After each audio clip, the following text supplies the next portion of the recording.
교회에서 매년 되풀이하는 세미나이기 때문에 그래서 오늘 여러분들하고는 청지기 세미나의 어떤 테크니컬한 내용이 아니고 뭐 시간 관리, 뭐 재물 관리, 뭐 부모가 자녀를 어떻게 교육해야 되나 이런 기능적인 세미나가 아니라 우리가 왜 청지기로 살아야 되나, 그 복음이 우리에게 왜 청지기를 요구하나, 청지기의 제자도에 대해서, 제자의 정체성에 대해서 저희가 두 가지 관점을 오늘 살펴보려고 합니다. 그 첫 번째 관점이 기독교 학술원장 김영환 박사가 얘기한 것처럼 청지기는 영성이라고 그랬습니다. 그러니까 영성이 없으면 청지기의 삶을 살아갈 수가 없습니다. 영성과 청지기를 분리할 때부터 우리는 청지기의 삶이 그리스도인의 삶의 정체성이 아니라 하나의 교회의 프로그램이 되어버립니다. 그런데 기독교 영성적 관점에서 청지기를 보면 영성이 청지기고 청지기가 영성이 되는 거예요. 영성이라는 것은 단순히 영혼에 대한 이야기가 아니라 인간의 전체 자아, 영혼과 인격과 삶의 모든 부분에 있어서 우리가 어떻게 하나님의 주권에 복종하는가, 이 부분을 다루고 있는 거거든요. 그러니까 하나님의 주권이라고 했을 때 그건 단순히 교회 안에서의 기능이 아니라 우리가 살고 있는 삶의 모든 영역, 오스 힐먼은 그걸 7가지 문화적 영역이라고 그랬는데 삶의 모든 영역에서 하나님의 주권이 어떻게 증거되고 하나님의 주권이 어떻게 세워지고 하나님의 주권이 어떻게 영광을 받으시는가, 이 부분에 대한 영성이 청지기가 살아가야 할 가장 중요한 삶의 태도가 되는 거예요. 그러니까 복음의 영성, 하나님의 주권에 대한 영성을 가질 때에 그 사람은 자발적으로 청지기로 살아가는 거예요. 그래서 오늘 첫 번째 시간에서는 에베소서에 나와 있는 교회에 대한 하나님의 주권과 그 다음에 두 번째 시간에서는 구원 속에서 어떻게 하나님의 주권이 우리에게 무엇을 요구하고 있나를 살펴보고, 우리가 이 복음이 우리에게 요구하는 그런 복음의 가치관, 복음의 영성을 가지면 그러면 청지기의 삶은 자발적 헌신이 됩니다. 강요하거나 뭐 협박할 필요가 없어요. 청지기의 삶을 살면 복을 받는다, 뭐 안 살면 저주 받는다, 뭐 이런 유아적 관점에서 사람들을 강제로 이끌어갈 필요가 없고, 복음을 깨닫고 하나님의 주권에 무릎을 꿇게 되면 자발적 청지기 삶이 가능해지는 거예요. 어떻게 그런 일을 우리가 해나갈 수 있나를 살펴보겠습니다. 그래서 먼저 교회가 무엇인가에 대한 거룩한 자각이 우리에게 필요합니다. 최근에 메가철치에 대한 보고서가 하나 나왔는데, 그 하트포드 연구소에서 메가철치 2,000명 이상의 메가철치에 대한 보고서가 나오면서 메가철치가 많은 10대 도시 가운데 두 그룹으로 나누어서, 하나는 주일날 가장 많이 예배를 드리는 도시가 어딘가, 주일날 가장 많은 교인들이 예배를 드리는 도시는 대한민국 서울이 1위를 했습니다. 이 하트포트 연구소의 보고에 의하면 82만 5천 명이 주일날 서울에서만 예배를 드린답니다. 그럴 수밖에 없는 게 여의도 순복음교회 주일 평균이 48만이기 때문에 당분간 여의도 순복음교회가 있는 한 이 기록은 깨지지 않을 것 같아요. 그 다음에 2위가 뭐 나이지리아의 라고스, 그 다음에 3위가 미국의 휴스턴입니다. 2,000명 이상의 메가철치가 교회 수가 많은 지역은 미국의 휴스턴입니다. 거기가 제일 많고, 한국은 17곳, 휴스턴은 38곳 이렇게 돼요.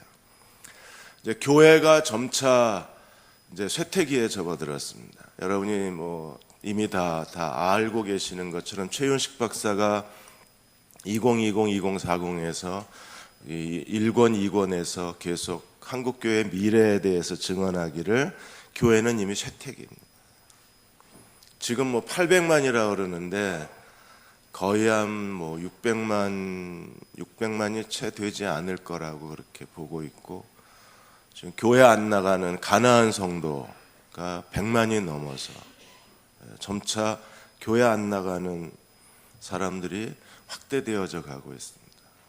제가 대형 침례교회 오기 전에 그 가나안 교인들하고 접촉을 해서 그 사람들의 그런 전혀 새로운 교회에 대한 플랜을 세우고 프로젝트를 한참 진행을 하다가 갑자기 일로 끌려오게 됐는데 아까운 사람들이 정말 많아요. 정말 아깝습니다. 근데 워낙 담임 목사의 비리, 교회의 비윤리적 행태, 교회의 이 도덕적 타락, 그리고 하나님 말씀에서 너무나 멀리 떨어진 위선적인 교회 집단에 대한 거부감이 너무 큰 거예요. 그들은 다시는 교회로 돌아가지 않습니다. 그들 나름대로의 교회를 지금 만들어가고 있는 이런 현상 속에서 우리는 다시 생각해야 될 게 도대체 교회가 뭐냐는 겁니다. 왜 하나님이 우리에게 이런 교회 집단을 주셨는가? 그리고 하나님이 디자인하시고 하나님이 마음속에 구상하셨던 교회의 본질성은 뭔가? 그걸 저희가 한번 이 시간에 잠깐 나누고자 합니다. 에베소 1장으로 가시면 1장 20절에서 23절부터 시작을 합니다. 1장 20절에서 23절까지 같이 한번 시작이니까 이 부분만 한번 같이 읽어보죠. 에베소 1장 20절에서 23절입니다. 그의 능력이 그리스도 안에서 역사하사 죽은 자들 가운데에서 다시 살리시고 하늘에서 자기의 오른편에 앉히사 모든 통치와 권세와 능력과 주관 이 세상뿐 아니라 오는 세상에 일컫는 모든 이름 위에 뛰어나게 하시고 또 만물을 그의 발 아래 복종하게 하시고 그를 만물 위에 교회의 머리로 삼으셨느니라. 교회는 그의 몸이니 만물 안에서 만물을 충만케 하시는 이의 충만이니라. 그래서 성령께서 그리스도를 구세주로 만드셨습니다. 알케고스로 만드셨는데 이 구세주의 단계가 5단계예요. 죽음, 부활, 승천, 그다음에 만물의 주, 그리고 최종적으로 교회의 머리입니다. 그러니까 복음의 가장 중요한 핵심, 예수 그리스도가 누구이신가? 그리스도가 우리의 구원을 위해서 행하신 단계를 단순히 죽음과 부활만 보는 것이 아니라 5단계로 보는 거예요. 그래서 죽으시고 부활하시고 승천하셨어요. 그리고 만물의 주가 되셨습니다. 여기서 하나님의 주권이 세워지는 거예요. 그래서 모든 이름 위에 뛰어난 이름을 주셔서 모든 만물의 주권을 만드셨습니다. 근데 이 그리스도의 주 되심이 로드십이 그 그리스도의 주권에서 그분이 만왕의 왕, 인류와 역사와 모든 그 세상을 통치하시는 분이실 뿐 아니라 최종적으로 교회의 머리라는 거예요.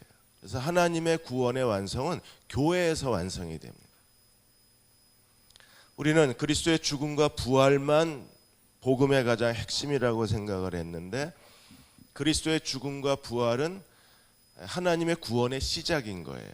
실제적으로 구원이 완성되는 것은 우리가 로드십에서 완성되는 게 아니라 교회 헤드십에서 완성이 돼요. 우리는요, 구원받은 그리스도인은 예수께서 교회의 머리가 되시고 우리는 그리스도의 몸의 지체가 되어서 그래서 교회를 통해서 그리스도와의 우리와의 연합이 이루어지는 거예요. 그러면 구원을 완성하고 그리스도의 제자로 살아가려면 이 5단계의 그리스도가 행하신 사역을 우리가 알아야 되고 최종적으로 하나님이 디자인하신 교회에 대한 본질을 우리가 깨달을 필요가 있는 거예요. 그러면 성령이 구세주를 이 5단계로 만드셨으면 동일한 성령이 오늘 우리들 안에서 그리스도인 안에서는 어떻게 역사하시는가? 그게 2장 1절에서 7절부터 이제 시작이 되는 겁니다. 그래서 구원받기 전, 그 다음에 구원받은 후 이렇게 2단계로 나뉘어져요. 여러분 성경 찾으시지 않아도 되게끔 그 교재에다 성경을 다 넣어드렸거든요. 2장 1절에 보시면 허물과 죄로 죽었던 너희를 살리셨도다. 이제 구원이 이렇게 시작이 되는 겁니다. 그러면 하나님이 우리를 구원하셨을 때 구원받기 전에 우리는 어떤 사람이었는가? 2장 2절에 그때 구원받기 전에 우리는 어떤 사람이었어요? 너희는 그 가운데 행하여 허물과 죄로 죽은 죽음의 세계. 이게 구원받기 전에 인류의 모습이잖아요. 그러니까 세상은 완전히 좀비족 세상입니다. 헐리우드에서 좀비 영화를 만들 때마다 흥행에 크게 성공합니다. 좀비 영화에 사람들이 몰려듭니다. 왜 그럴까요? 친근감이 느껴지는 거예요. 죽은 사람들이 다 살아서 기어 나와서 돌아다닙니다. 그런데 죄인의 그 실존적 본질이 죽은 사람이에요. 허물과 죄로 죽었던 너희를 하나님이 살리셨기 때문에. 그래서 죽음의 세 가지 노예적 형태가, 그 첫째가 이 세상 풍조를 따르고, 그래서 죄의 본질성은 술 담배가 아닙니다. 교회가 자꾸 술 담배에 붙잡고 그냥 거기서 버둥거리는 동안에 교회의 도덕적 수준이 낮아져 버린 겁니다. 술 담배보다 더 그 죄에 보이지 않는 죄 뒤에서 인간을 지배하는 거대한 사단의 시스템이 뭐예요? 세상 유행입니다. 유행 따라 살아가는 거예요. 남진이 선지자입니다. 유행 따라 사는 게 제멋이라고 아예 오래전에 70년대에요. 남진 노래가 80년대. 아예 옛날에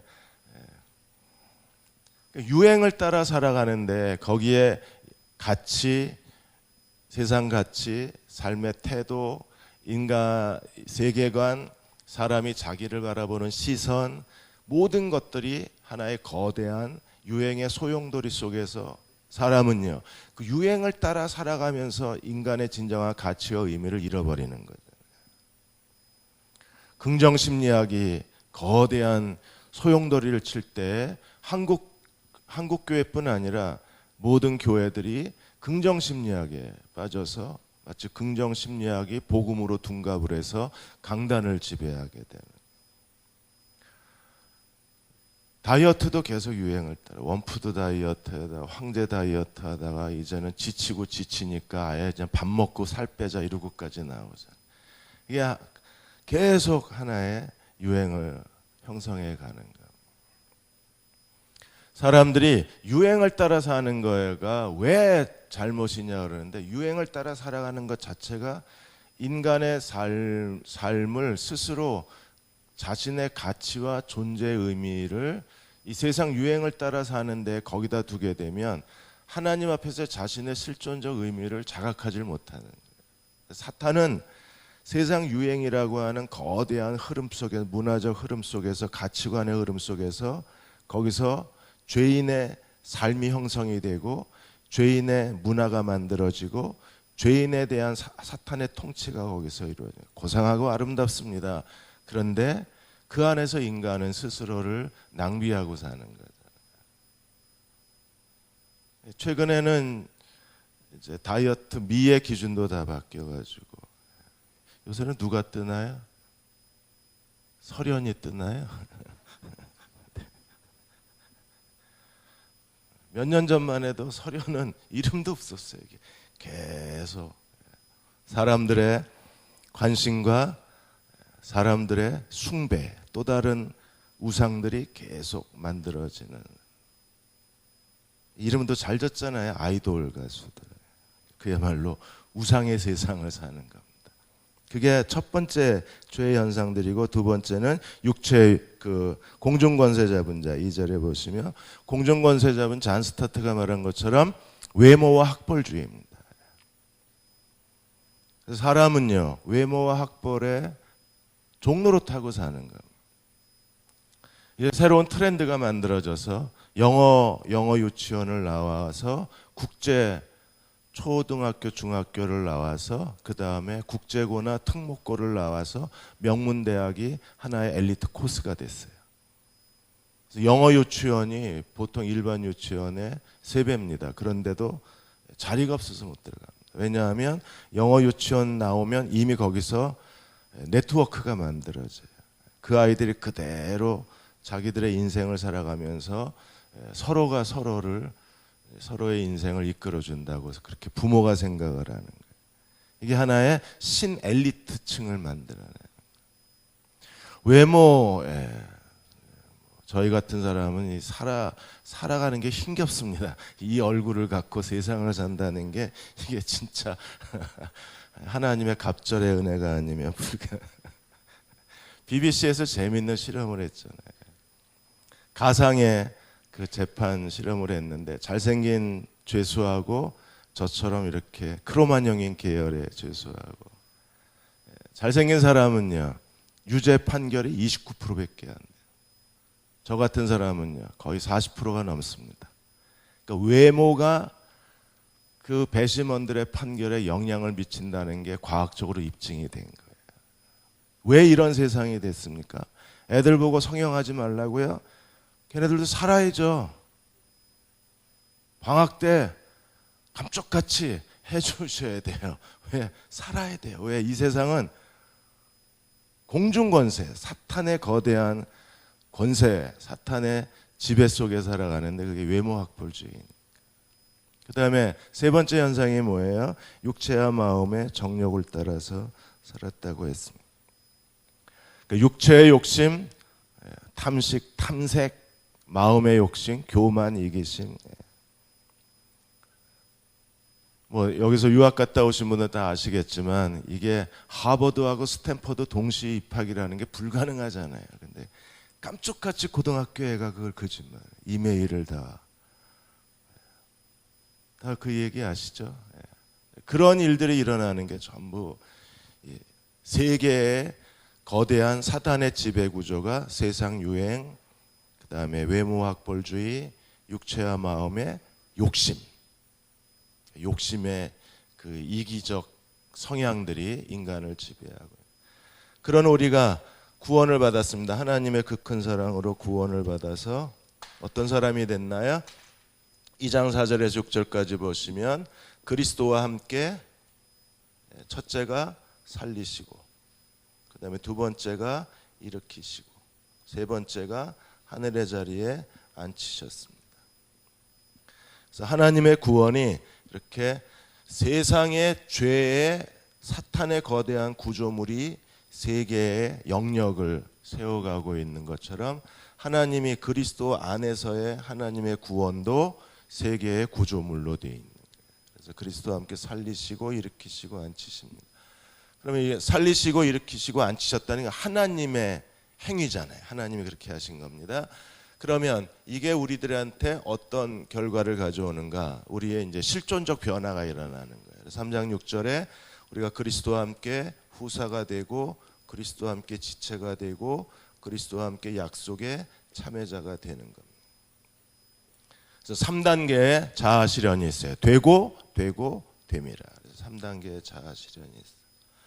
그러면 이 3단계의 자아 실현을 이루는 게 성령이 하시는 겁니다. 왜냐하면 성령이 예수님을 구세주로 만들었고 동일한 성령이 우리의 구원을 이루시는 거예요. 그래서 4장 3절에서 6절까지 보시면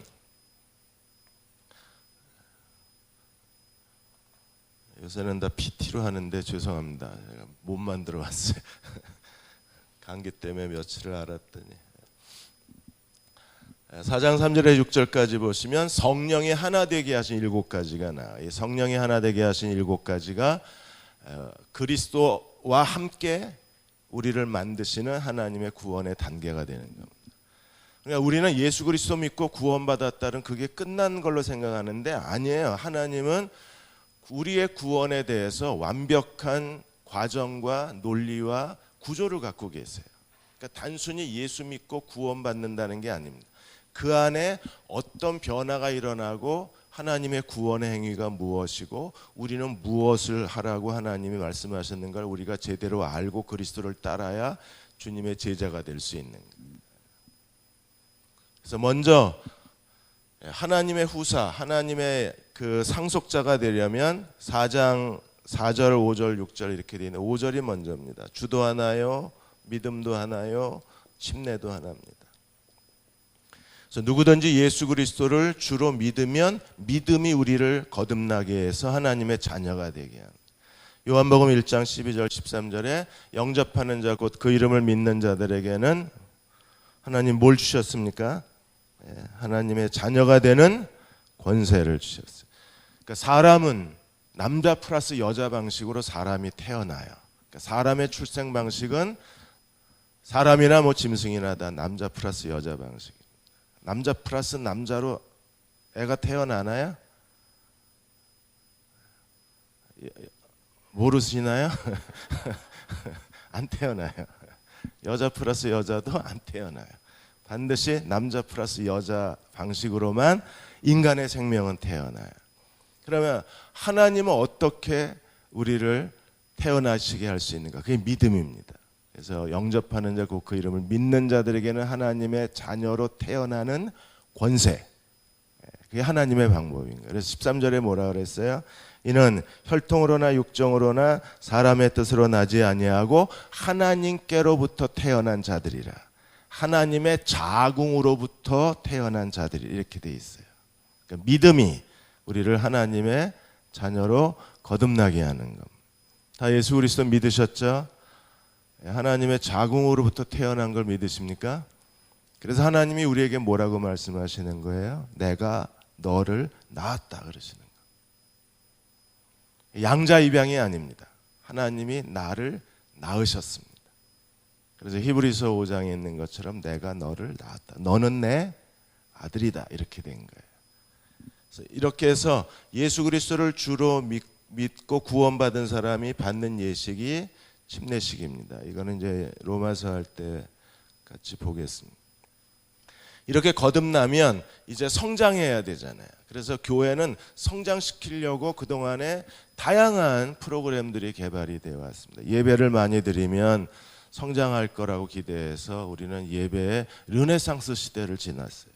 주일 대예배부터 주일 저녁 예배, 우리는 수요 예배, 새벽 예배, 심지어 구역 예배까지 드리고 심지어는 환갑 예배, 돌 예배, 이사 예배, 우리는 닥치는 대로 예배에 중독된 사람들이어서 뭐든지 다 예배입니다. 결혼식을 예배로 드리는 나라는 대한민국 우리 조국밖에 없습니다. 예식인데 우리는 결혼식도 신랑 신부 세워놓고 묵도에서 축도까지 해야 직성이 풀려요. 왜요? 완전히 예배의 세뇌가 됐어요. 예배 중독증에 빠졌어요. 뭐 어디 가면 그냥 앉아서 회의하면 되는데 1부 예배, 2부 회의를 그래야 우리는 좀 안정감이 듭니다. 하나님 앞에 해야 할 일을 했다는 경건의 충족성이 거기 있어요. 예배가 무섭습니다. 근데 그렇게 많은 예배를 드리고 오늘 대한민국은 어떤 꼴이 됐나요? 그냥 도미노 현상입니다. 다 쓰러져 가고 있어요. 차세대 목회자로 주목받던 목사 하나가 순식간에 날아갑니다. 그 친구가 목회하고 나서 교회가 굉장히 빠르게 성장을 했는데 작년 말에 교회 사임을 했습니다. 질병 때문에 사임을 했다 그러는데 교회 홈피에 들어가니까 칼럼, 설교 다 날아가 버렸습니다. 그리고 흘러나오는 얘기는 여자 문제 얘기가 나와요. 순식간에 날아가 버립니다. 그 많은 예배를 드렸는데 한국 교회가 목사만 날아가나요? 최근에는 그 클라라 때문에 시작이 돼서 장로님들 순환 시대가 지나가서 목사 시리즈 1 끝나니까 이제 시리즈 2 장로 시대가 시작이 돼서 장로들이 날아가기 시작합니다. 시리즈 3가 기대가 돼요. 이제 뭐가 나올지. 왜 이런 일이 일어나요? 안 자라납니다. 예배만 드린 거지 예배가 사람을 변화시키지 못한다. 제자 훈련 받으면 우리 제자 될 줄 알았어요. 그래서 부지런히 제자 훈련, 미친 듯이 제자 훈련했습니다. 심지어 저 두메산골 할머니들도 주일 예배 끝나면 목사랑 같이 앉아서 한글 모르는 할머니들이 한글 배워가면서 제자 훈련 받았습니다. 제자 훈련 고급반 끝나시니까 고급스러운 제자가 되셨나요? 그냥 제자 훈련은 제자 훈련이지, 그게 제자 훈련을 통해서 제자로 변화된 사람들이 가끔 나와요. 왜 이게 가끔 또 나와야 계속하지, 이게 가끔 어떤 사람이 나와줘야 돼요. 이게 간증거리가 하나 나와야 돼요. 왜 안 자라납니까? 이게 칭의의 과정이라면, 후사가 칭의의 과정이라 그러면 성화의 과정은 성화의 과정에 교회가 있는 거예요. 그리스도의 몸인 교회를 통해서만 성화가 일어납니다. 우리가 진정으로 예수 그리스도의 장성한 분량에 충만한 데까지 자라나려면 반드시 그리스도의 몸이라는 생물학적 공동체의 지체로 살아야 성숙과 성화가 일어나요. 성숙 지체로 사는 그리스도의 몸의 공동체가 회복이 되고 나서 그 다음에 제자 훈련도 있고 성경 공부도 있고 예배도 있고 다양한 그 교회 프로그램이 돌아가야지, 그냥 그런 기능만 있다고 해서 자라나는 게 아니에요. 왜요? 하나님이 구원받은 우리를 두 번째 단계에서 우리의 주 되신 그리스도가 성화의 단계에서는 몸으로 바뀌세요. 아까 1장 22절 23절에 있는 것처럼. 그래서 교회는 그리스도의 몸입니다. 이건 하나님의 선언이에요. 비유가 아니라 교회의 본질적 선언입니다. 교회는 그리스도의 몸입니다. 왜 그래요? 여러분 보시는 것처럼 맨 처음에 하나님이 인간과 더불어서 함께 사는 하나님의 집이 에덴 동산이에요. 그러다가 사단이 들어와서 선악과를 먹고 에덴에서 추방당했습니다. 그리고 에덴은 클로즈 됐습니다.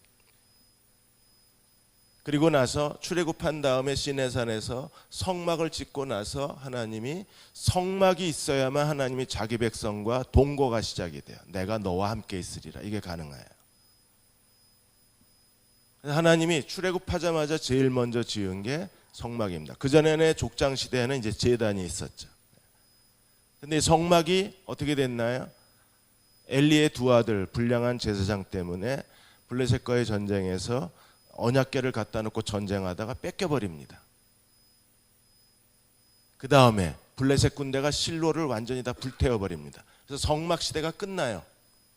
언약궤는 뺏겼다가 다시 성막으로 돌아가지 못하고 기랏 여아림으로 갑니다. 그래서 성막과 언약궤 분리 시대가 돼요. 언제까지요? 다윗 시대까지. 그러다가 솔로몬의 성전 시대가 열립니다. 이때서 비로소 다시 하나님의 집과 언약궤가 다시 합쳐져요. 그동안에 서로 남북으로 흩어져 사시다가 다시 이제 하나가 됩니다. 그리고 하나님이 다시 쉐키나 하나님의 영광의 구름이 임하시고 자기 백성과 함께 거하십니다. 그러다가 이게 BC 586년에 바빌로니아에 의해서 돌 위에 돌 하나 남지 않고 다 무너져 버립니다. 그리고 수르바벨 성전 헤롯 선정 시대로 넘어가요. 그리고 예수님이 뭐라고 그러셨습니까? 예수님의 육체가 성전이라 그랬어요. 이 성전을 헐라 내가 3일 만에 일으키겠다. 기억나시죠? 예수님이 성전인 시대가 된 거예요. 그럼 예수님의 육체가 승천해 버리셨는데 성전이 또 없어졌나요? 아니요. 다시 열흘 만에 사도행전 2장에 예수님이 승천하시고 열흘 만에 다시 두 번째 세컨 인카네이션을 하신 게 바로 신약교회예요. 그래서 신약교회는 예수 그리스도의 몸입니다. 우리가 그 몸의 일부가 된 거예요. 그러니까 주님은 승천하셨지만 주님은 여기 계신 거예요. 누구를 통해서? 우리를 통해서. 그래서 교회는 제2의 예수님의 성육신이 되는 거예요. 그러니까 주님은 지금 여기 계신 거예요. 이 세상에. 이게 교회입니다. 우리가 이 비밀을 깨달아야 되고 이 교회에 대한 하나님의 계시를 우리가 깨달아야 돼요. 그래서 교회가 무엇인가를 알고 교회를 통해서 이 땅에 계시는 예수 그리스도 그분의 육체가 여기 있다는 건 주님이 여기 계신다는 거잖아요. 그리고 우리가 그 몸의 일부가 됐습니다. 이게 얼마나 놀라운 일입니까? 단순히 우리가 예수님을 개인의 구세주로 영접해서 주님이 내 안에 내가 주님 안에 있을 뿐 아니라 우리는 그보다 더 하나님께서 놀라운 변형을 이루셔서 우리를 그리스도의 몸의 일부가 되게 하신 거예요. 교회가 그리스도의 몸인 겁니다. 그리고 우리는 그 몸의 지체가 되는 겁니다. 그래서 우리의 주 되신 그리스도가 그리스도의 육체로 바뀌세요. 그리고 여기에 교회의 비밀이 있는 겁니다.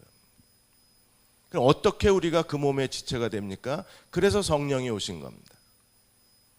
고린도전서 12장 12절 몸이 하나인데 많은 지체가 있고 많은 지체가 있으나 한 몸인가 같이 그리스도가 그러하시다. 이건 그리스도의 선언입니다. 제3공화국이 끝나고 제4공화국이 시작이 되고 그리고 제6공이 시작되는 것처럼 새로운 시대의 선언이에요. 그리스도가 그러하시다. 이제 그리스도의 육체적 새로운 시대가 열린 거예요. 우리는 어떻게 그 몸의 지체가 돼요? 12장 13절에 고린도전서 12장 13절에 우리가 유대인이나 헬라인이나 종이나 자유자나 남자나 여자나 다 한 성령의 침례를 받아 한 몸이 되었다 그랬어요.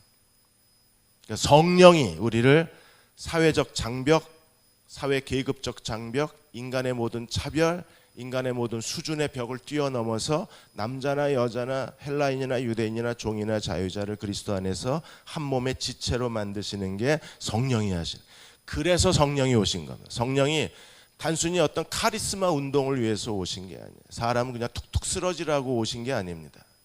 이런 성령의 카리스마 운동은 성령의 본질성을 왜곡시키는 거예요. 성령이 왜 오셨는가를 우리로 하여금 자꾸 엉뚱한 데 관심을 끌게 하는 겁니다.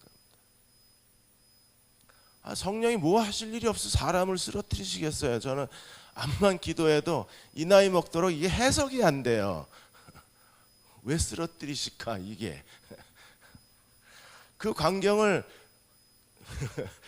노트북 모니터를 한참을 쳐다보도 계시가 않아요. 얘가 왜 쓰러져야지 하는 게.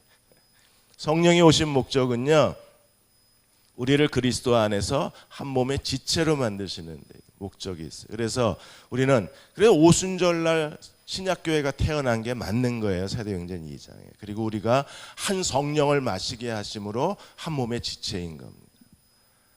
제가 여러분을 얼마 만에 뵀는지 모르겠지만 저를 처음 본 분도 계시겠지만 그러나 오늘 우리가 처음 봤을 뿐이지 우리는 이미 그리스도 안에서 한 몸의 지체들입니다. 대흥교회하고 새누리교회도 이미 그리스도 안에서 한 몸의 지체들입니다. 여기서 전 세계에 지어져가는 유니버셜 처치가 지금도 완성되어져 가는 유니버셜 처치가 바로 그리스도의 몸으로서의 생물학적 공동체를 의미하는 거예요. 그러면 하나님이 우리를 왜 지체로 만드셨는가? 4장 4절에 부르심의 소망 때문에 그렇다는. 그래서 이 소망의 관점에서 하나님이 우리를 그리스도로 몸으로 만드셨을 때 소망의 관점에서 보면 하나님이 우리에게 어떤 소망을 갖고 계시는가? 당연히 구원의 목적이 뭐예요? 그리스도를 닮아가는 겁니다. 여러분, 그러니까 처음부터 끝까지가 기독론이에요. 그리스도론입니다. 우리는 그리스도가 우리 안에 내주하셔서 구원받고 주님이 내 안에, 내가 주님 안에. 그러다가 아예 내가 주님의 몸의 일부가 되는 거예요. 주님의 몸의 일부가 되어서 최종적 목적이 뭡니까? 에베소 4장 13절에서 15절까지 있는 것처럼 그리스도의 장성한 분량에 충만한 데까지 자라나는 겁니다.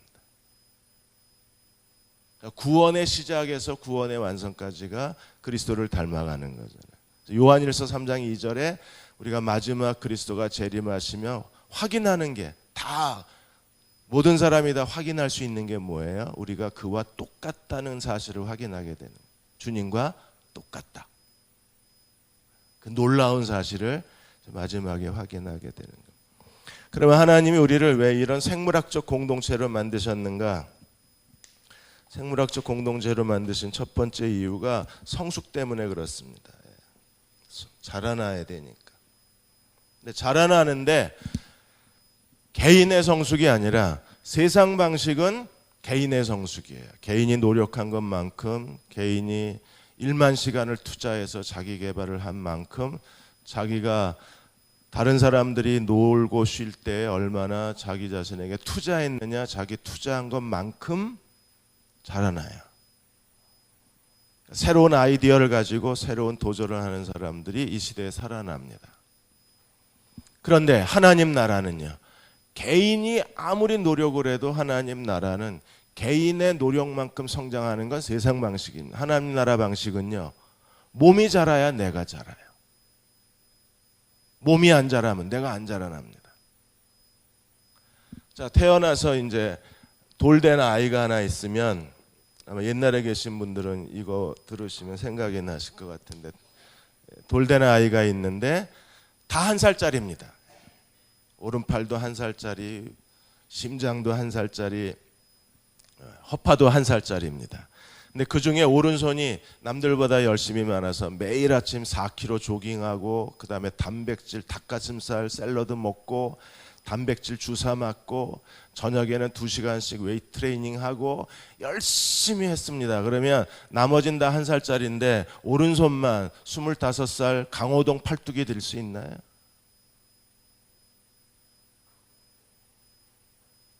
왼발은 조금 좀 열심히 하긴 했는데 오른손만큼은 못했어요. 오른손에 한 70% 했습니다. 가끔 뭐 조깅은 빼먹기도 하고, 닭가슴살 먹다 지치니까 몰래 가서 돼지갈비 사 먹기도 하고 뭐 이러고 그렁저렁 살았습니다. 그러면 왼발은 15살 뭐 축구 선수의 그런 발이 될 수 있나요? 만일에 개인의 노력만큼 성장한다 그러면 그리스도의 몸이요, 완전히 에어리언이 될 거예요. 이게 무슨 오른손은 뭐 25살, 뭐 허파는 4살, 간은 2살, 쓸개는 6개월. 몸이 엉망이 되지 않겠어요? 근데 애들은 어떻게 자라납니까? 하나님 나라 비유가 똑같아요. 마가복음 4장에서 하나님 나라는 밭에다 씨를 뿌린 것 같다 그랬습니다. 농부가 자고 깨는 중에 처음엔 싹이요, 그 다음에 이삭이요, 이삭에 충실한 곡식이 맺는 거예요. 농부가 할 일은요, 그냥 자고 깨는 거예요. 씨는 스스로 자라요. 여러분, 교회가 그리스도의 몸이고 우리가 그 몸에 붙어 있기만 하면 그리스도의 몸은 스스로 자라요. 애들은 어떻게 자랍니까? 잘 먹고 잘 자고 잘 싸면 잘 커요. 매일 밤 여러분의 자식을 엄마는 머리 잡고 아빠는 발목 잡고 매일 밤 20분씩 잡아당기셨나요? 소화기가 잘 자랐나, 배꼽을 통해서 손 집어넣고 위가 얼마나 자랐나 주물럭주물럭 거리셨나요? 아니요. 그냥 애들은 잘 먹고 잘 자고 잘 싸면 잘 커요. 가끔 뭐 저처럼 감기가 걸려서 캑캑거리긴 하겠지만 잘 커요. 그런 것처럼 우리가 예수 그리스도의 장성한 분량이 충만한 데까지 자라나려면 어떻게 해야 합니까? 서로 그리스도의 몸에 붙어 있기만 하면 돼요. 우리가 어떻게 붙어 있어요? 서로 사랑하면 붙어 있어요.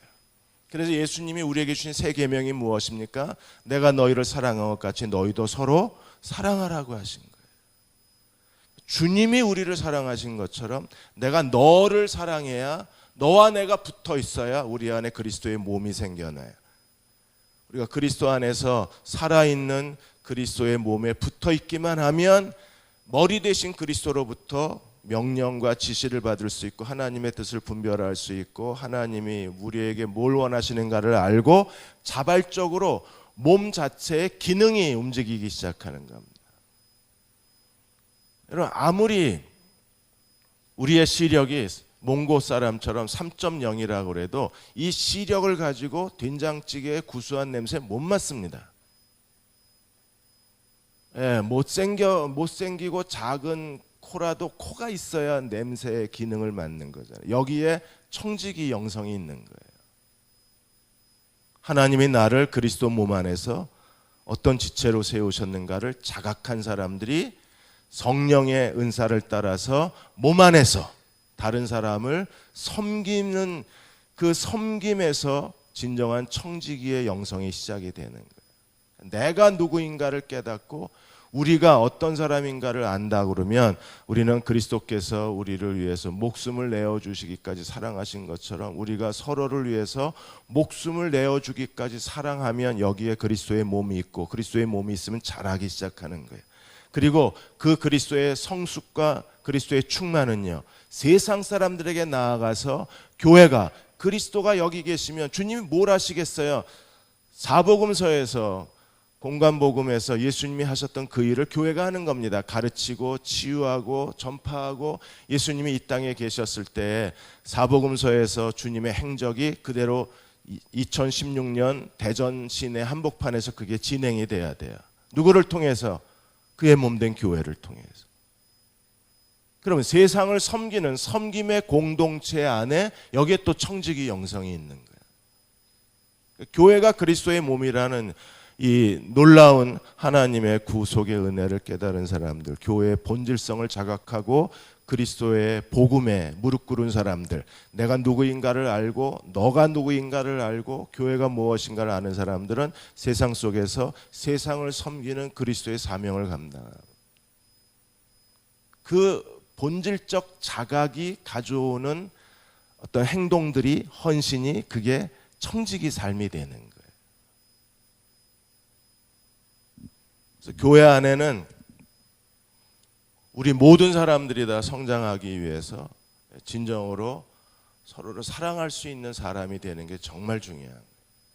너를 사랑하는 게 청지기의 시작입니다.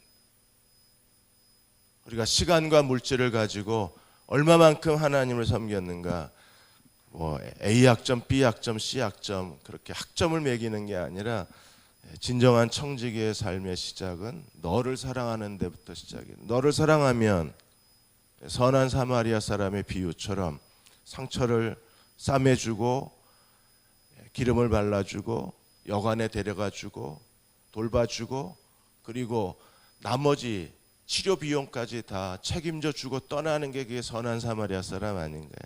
우리가 서로가 서로를 그렇게 케어해주고 돌봐주고 섬겨줄 수 있다면 몸이 자랄 거고, 몸이 자라면 다 자라는 겁니다. 그래서 가끔 어떤 교회 가서 우리가 다 함께 성장한다 그러면 얼굴이 찌푸려지는 분들이 계세요. 내가 박 집사하고 같이 자라야 돼?